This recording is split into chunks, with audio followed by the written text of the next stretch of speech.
What's up, guys? Welcome to the Final Drive presented by Microsoft Surface. Alongside Hayley Elwood, I'm Chris Hayre. As the Chargers win their third straight, they beat the Broncos 19-16, their second straight win in the AFC West. And Hayley, I look at the manner in which they're winning these games. The rookie is leading the way. He certainly is. And I think they flipped the script over these last few weeks. They flipped the script over these last few weeks. You and I have come on, we've done these podcasts throughout the season. And just a few weeks ago, we're talking about the final drive and the final play and just how it didn't go in the team's favor. And I think when you sort of have listened to the pressers from yesterday and even just throughout the last few weeks, there seems to be a common theme that hard work and effort has gone into these games and execution. They're making plays. And I think the biggest thing is that while Justin Herbert are certainly leading the way, and I'm sure we'll talk about him, they didn't let those losses get them down. And some of them were very crushing losses. And I think to turn it around and to especially get 2 wins, 3 wins total in a row, but 2 in the division, huge for this team. It is huge, especially when you look at the lack of success they've had in the division and being so close in those divisional games. You go back to week 2.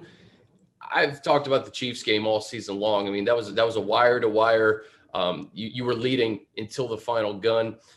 We know what happened in Denver the first time, the last play of the game against Vegas. So to get those 2 wins, I've said it too, and you and I talked about this last week. I don't think momentum carries over from one year to another, but I think for a rookie quarterback like Justin in the core group that's going to be here in 2021, you have to go through the act of winning the division games. And the fact that you could get one on the road on Thursday night against the Raiders and then get the Broncos back, there's something to be said for that, because these are the teams you're going to have to beat to ultimately get to the playoffs. What's the easiest way to get to the playoffs? Winning your division. And unfortunately for the Chargers, they have a divisional opponent like the Chiefs stacked up, and Patrick Mahomes, we know, signed that huge extension and he's going to be there. But there is a confidence, I think, that is being built, especially with getting Herbert, having him acquire these wins. And I think you hear from him at the big, he talks about is just wanting to get that win. I'm looking at my notes from postgame. Kenneth Murray, when he makes everything better, it makes it fun. Chris Harris Jr. was so good to get the win. And I just think when you hear from guys like that, and it just, like you said, momentum may not carry over, but it does build a sense of confidence. And to do it against divisional opponents, again, I laugh. I think I tweeted at the end of the game, it wouldn't be a Chargers Broncos game if it didn't come down to the last play, which, as we know, with these games, you throw records out the window and you just kind of go. But it is really, we said the monkey was off their back last week with the win over Vegas. And I think you can kind of continue that. And I think you are building a little confidence there to go, okay, we can keep up with these teams. We can not only keep up, we can beat these teams. It'll be interesting, obviously, what happens in next week in KC. There are a lot of other factors that, who knows what the Chiefs are going to do, but to be able to get those wins in division, very, very huge, just to be able to know that you have the confidence, especially at the quarterback position to make plays and beat those teams. The thing I'll say too is Justin doesn't need the gaudy stats to show what he's made of. Okay, so Sunday, 21 of 33, 253 yards and a touchdown.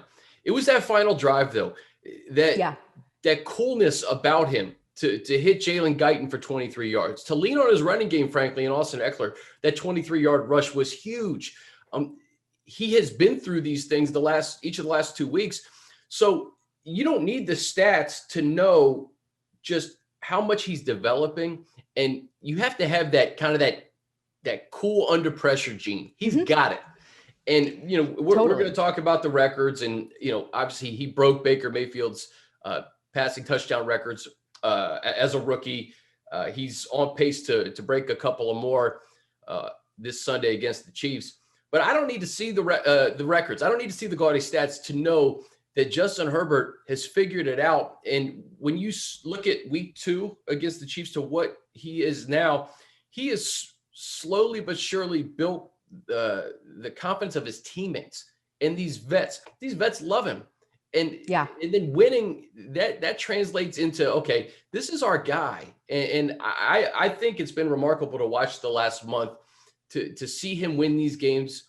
And again, it's not about the stats. It's more about winning when it matters the most. I'd agree with that. And you say you go back to that Chiefs game. I go back to that Panthers game a lot this season because of that final drive where they were going to go 99 yards. They had an opportunity. Great point. That final play just didn't go the way, it should have. And but again, they kind of moved past that. But I just always go back to Herbert's presser after that game where he said, we had all the confidence in the world to go down there and get it done. And when you kind of now hear in week 16 and 3/4, as we turn the page to 17, you realize that was only his second start ever. And to be able to have that confidence even then, and now look where it is now. And like you said, to have the veterans on this team and trust in him, I think that faith is fully there. And I think Chargers fans, especially over these last few weeks, if he's got the ball in his hands towards the end of the game, probably going to make something happen. And it's probably going to be good.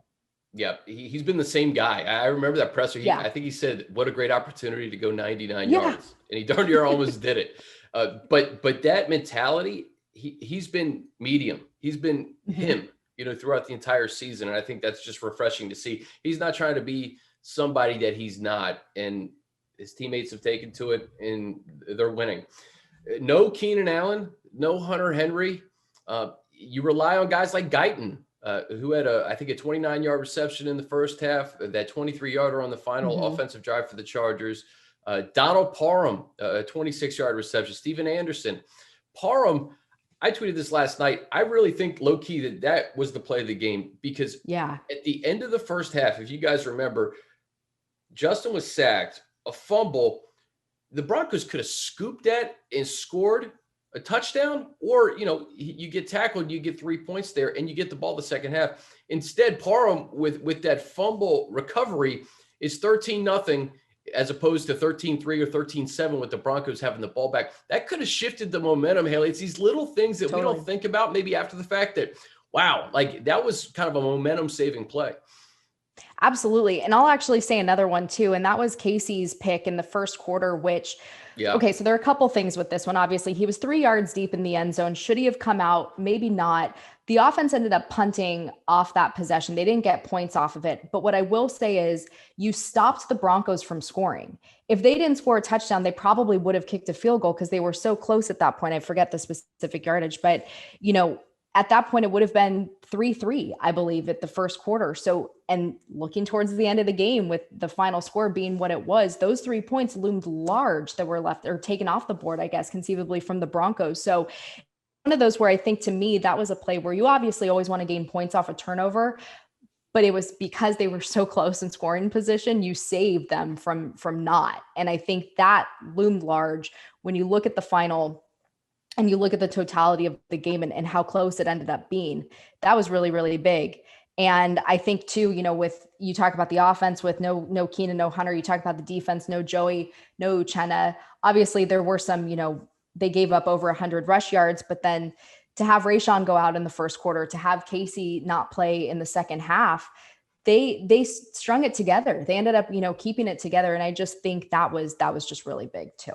Yeah, you give the coaching staff credit for, guys who have not gotten a lot of reps. I mean, that was a very young secondary the Chargers had, especially in that second half of the game.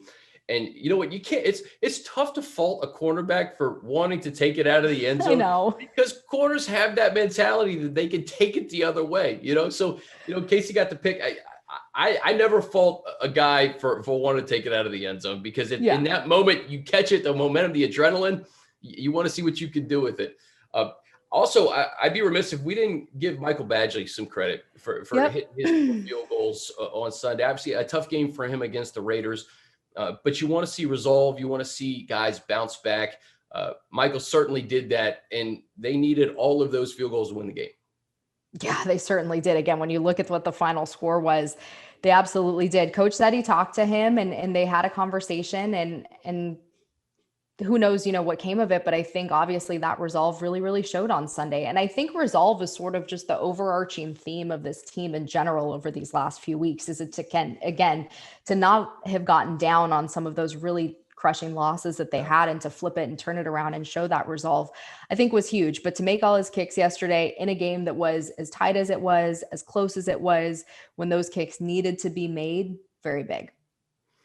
So the Chargers will head to Kansas City to take on the Chiefs, who have already clinched home field throughout. Yeah. So as we tape this on a Monday, we don't know what it's going to look like for the Chiefs. Regardless, it'd be nice to end the year with 3 straight division wins. I don't care if Patrick Mahomes is under center or if they got second and third string guys out there. Beating the Chiefs would feel good, I think, a nice way to close 2020. Absolutely. I think that would be huge because ultimately they're the biggest competition in the division. You know, you can hang with Oakland or excuse me, Vegas. Oh gosh, put money in the jar for that. That's one, fine. But you're fine. But you know, if you can hang with those teams and then ultimately find ways to win, that's big. Kansas City, they're the defending Super Bowl champs for a reason. They clinched the 1 seed in the playoffs. They literally have absolutely nothing to play for this week. So whatever sort of variant of them, who knows what you're going to get, but it would be good. I mean, to close out with, what are we, 3 straight wins, 4 straight wins total? That would be huge, knowing what this team had been through earlier this season.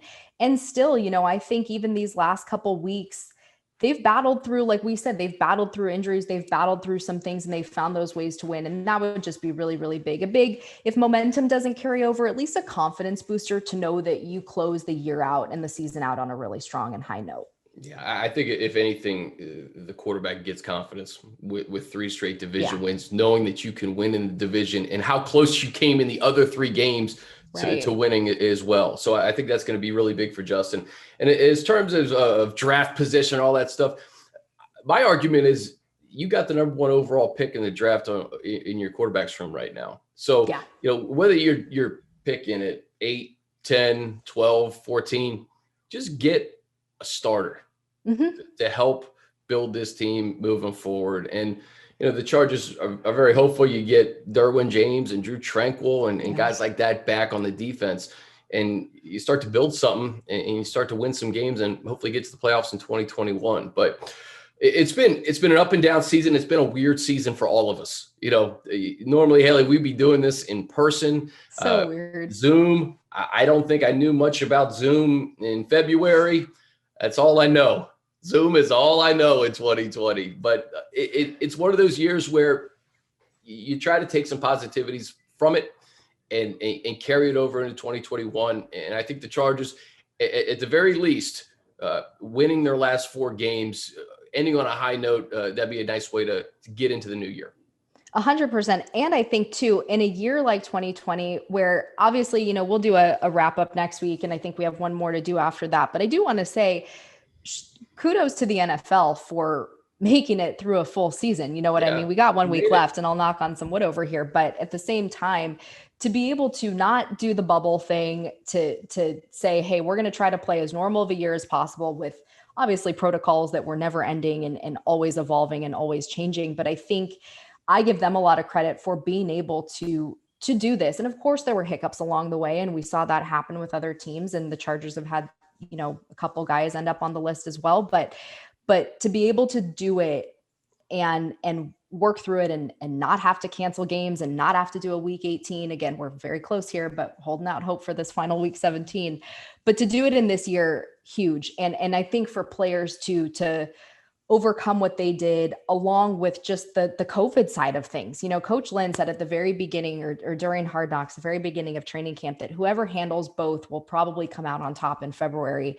And I think for this team specifically, even though they aren't in the postseason, to handle everything that was thrown their way this year with, again, a new quarterback, a new guy under center who is everything that they hoped for and more, and the certain future of this franchise, really, really big. And I think, again, getting, like you said, that win in KC would be huge, but just to be able to turn things around here at the end has got to be just really big and just a huge confidence booster for everyone on this team.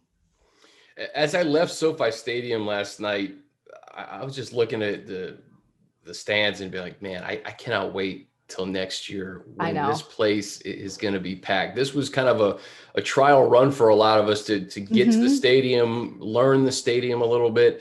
But you look at it, you look at the bigness of it, the uniqueness of it, and you just can't help but envision what it's going to look like in 2021. So it was an interesting year at SoFi this year. It was great to be a part of it and see it. But fans were missing. I mean, that's an understatement, right?